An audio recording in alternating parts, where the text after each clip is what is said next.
नमस्कार, आप सभी को एस्ट्रो भोकाल की तरफ से राम राम। आज फिर से लौट आए हैं आप सभी के लिए एक जरूरी सूचना लेकर।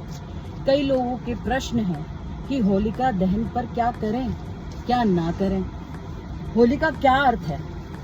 होलिका दहन का अर्थ होता है बुराई पर अच्छाई की जीत। इस दिन होलिका को चिता के रूप में चौराहे पर कुछ लोग लकड़ियों से तैयार करते हैं, जिसे होलिका की चिता माना जाता है और उसका दहन किया जाता है। और ज्यादातर ये चौराहे पर ही बनाया जाता है। चौराहा क्या है? चौराहा है राहु, यानी कि चार राहों का समूह के बीच का जो सेंटर है चौराहा, उसे प्योर राहु का केंद्र बोला जाता है। यानी कि जो उसका सेंटर है चौराहे का, उसे राहु माना जाता है। होलिका पर होलिका की पूजा क्यों की जाती है? होलिका दहन से पहले होलिका की पूजा करने का विधान है। सबसे पहले तो होलिका फाल्गुन मास की पूर्णिमा के दिन भगवान विष्णु के परम प्रिय भक्त प्रहलाद, जो कि एक बच्चे के रूप में थे, उनको मारने के मकसद से गोद में लेकर होलिका की अग्नि में बैठ गई। होलिका का तो वरदान था कि वो जलकर कभी नहीं मर सकती, लेकिन भक्त प्रहलाद की भक्ति और अच्छाई को लेकर अग्नि में बुराई जल गई, लेकिन अच्छाई बच गई। तो अच्छाई पर बुराई की जीत के लिए ही होलिका दहन की पूजा का विधान है।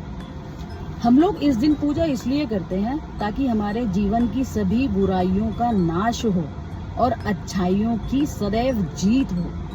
इस कारण से ही होलिका दहन का पूजन करने का हमारे शास्त्रों के अनुसार विधान है और कई जगहों पर किया भी जाता है।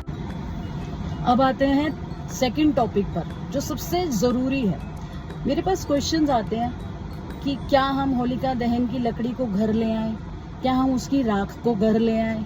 तो भैया आप लोग ऐसा कभी ना करें, क्योंकि होलिका एक राक्षसी थी।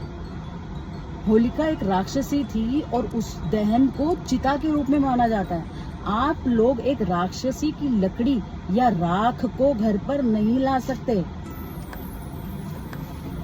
उसको लाने से मेरे को लगता है कि नेगेटिव ही होगा, अच्छा तो कुछ नहीं होगा। आपको कुछ उपाय विशेष करना है, जो मैं आगे वीडियो में बताऊंगी, वो आप लोग करके होलिका दहन में अर्पण जरूर कर सकते हैं। लेकिन ऐसा कभी कुछ ना करें कि कहीं से सुन लिया या देख लिया और वो लकड़ी या राख आप लोग अपने घर के अंदर ले आए। ऐसा कभी मत कीजिएगा, बल्कि इसकी जगह आप लोग भगवान विष्णु से प्रार्थना करें और भगवान के भक्त प्रहलाद से प्रार्थना करें हाथ जोड़कर वहीं होलिका दहन के स्थान पर, कि हमें भी ऐसा आशीर्वाद दीजिए कि ऐसी भक्ति प्रदान हो, ऐसा साहस प्रदान हो, ऐसा विश्वास प्रदान हो और हम भी आपकी तरह भगवान की भक्ति में लगे रहें, ना कि उस राक्षसी की चिता की लकड़ी या राख को लेकर। अब करते हैं उपायों की बात। उपाय आप इस दिन जरूर करें, अच्छा माना जाता है, क्योंकि देखो इसका नाम ही क्या है, बुराई की हार, बुराई पर अच्छाई की जीत। तो हम इस दिन उपाय करके अपने जीवन के कुछ संकट को या कुछ परेशानियों को भस्म कर सकते हैं उसी अग्नि में डाल के। तो पहला उपाय क्या है? आप एक सूखा नारियल लीजिए। सूखा नारियल वो वाला जो पूजा वाला होता है, जो बजता है बजाने पर, जिसके अंदर पानी नहीं होता, ना कि जटा होती है, जो विशेषकर घर के मुहूर्त में भी इस्तेमाल किया जाता है। आप किसी भी पंसारी की दुकान पर जाएंगे, आपको इजीली मिल जाएगा। नहीं तो आप ऑनलाइन भी मंगा सकते हैं, लेकिन ऑनलाइन शायद ही पहुंचेगा, क्योंकि कल तो होलिका दहन ही है और होली आई गई है। आपको इजीली मिल जाएगा, आप वो लीजिए। उस पर आप चंदन या हल्दी से सतिया बनाइए। सतिया सभी को बनाना आता है, कैसे बनाते हैं? सतिया बनाइए। अपने घर पूरे परिवार के सदस्यों या पूरे घर से या किसी व्यक्ति विशेष के ऊपर से 7 बार एंटी क्लॉकवाइज, यानी कि उल्टा 7 बार वार लें सर से पैर तक, और उसको दोनों हाथों से होलिका दहन के स्थान पर अर्पण करके हाथ जोड़ के प्रार्थना करें कि हमारी समस्याएं इसमें भस्म हो जाएं, यानी कि जल के खत्म हो जाए। ये आप कर सकते हैं। इसके अलावा जो विदेश में रहते हैं या कई लोगों के जगह पर आज भी होलिका दहन नहीं मनाया जाता या वो स्थान नहीं मनाया जाता, आप लोग सूखा नारियल लें, ठीक है, उसको ऊपर से काट के आप ढक्कन की तरह बना लें। उसमें भर लें आप देसी घी, उसमें भर लें आप भूरा, काली राई, काले तिल, सफ़ेद तिल, इसको भर के आप ढक्कन लगा दें, पूरा उसको पूरा भर लें।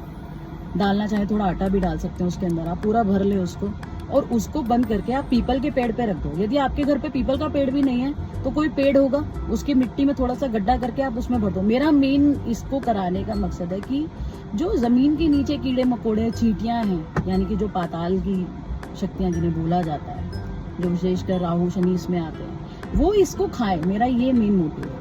अगर आप होलिका दहन में नहीं कर सकते तो आप दूसरा उपाय ये कर सकते हैं। दोनों के ही सेम ही लाभ है, विशेष लाभ है, तो आप ये कीजिए। लेकिन कभी भी कहीं से भी वीडियो सुनकर या कोई उपाय सुनकर आप लोग कोई भी उपाय ऐसे मत कीजिए। देखिए, ठीक है, आप किसी भी भाव से कर रहे हो उपाय, आपने कहीं से सुना है, लेकिन हर एक उपाय का, हर एक कर्म का एक फल मिलता है। तो ये ना हो कि वो आपको फायर बैक करे। तो इसीलिए आप लोग बताए अनुसार और लॉजिक से थोड़ा सेंस करके अगर आप करेंगे तो उपाय ये कर सकते हैं।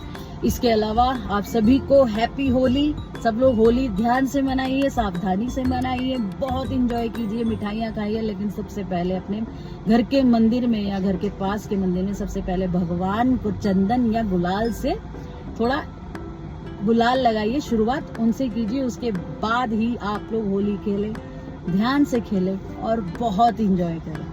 नमस्कार, राम राम जी।